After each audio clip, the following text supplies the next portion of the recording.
judicial reform, especially grand jury reform, the demilitarization of police departments. You received national attention through the baby boo-boo situation where cops went in and raided the wrong home and almost killed a toddler in the process. To my understanding, the individual who created that false warrant was charged by the federal government for violating the civil rights of this family. Is that correct?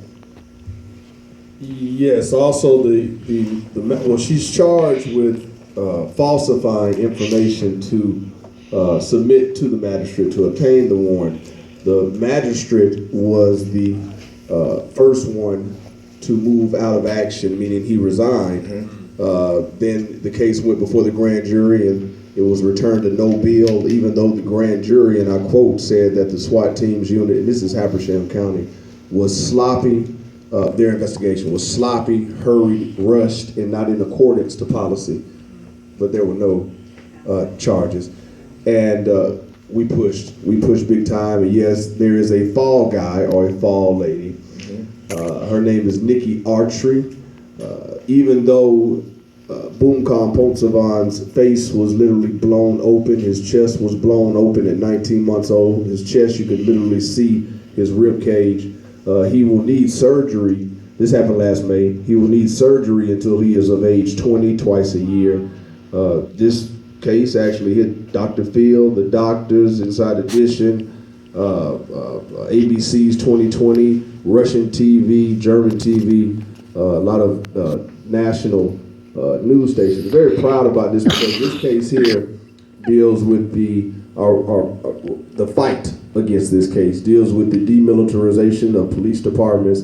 It deals with no-knock warrant reform. It deals with grand jury reform. And I'm glad you opened the door because all like minds and spirits, we need you to join us tomorrow at 2 p.m. And that address is 542 Moreland Avenue. That is First Iconium Baptist Church. Boomcom Pontsavan, baby boo-boo, they arrived tonight. His family arrives tonight. Even though this case got so much attention on the front end, very little people know that Nikki Archery's federal trial starts Monday morning. And usually, you know, I'm going head up against the feds, but this particular time I'm actually going with them. I know a lot of people say, listen, you got to make sure it's a conviction. You know, you can't jump for joy until you get a conviction, and that's absolutely correct. Well, the feds got somewhere around the 97, 98 conviction rate.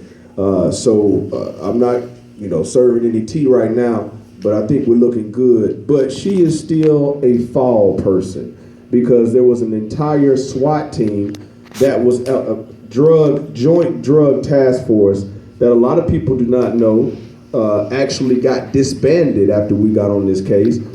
This joint, that's good. This joint task force actually murdered a young white pastor out in the area of Habersham County a couple of years before they actually raided this particular home. So magistrate judge resigned, the joint task force disbanded, federal charges for one particular former sheriff deputy. We need you guys to join us tomorrow at 2 p.m. as we send a message to the world that a conviction is the only thing acceptable. Thank you, sir. Let's go to Bruce Dixon.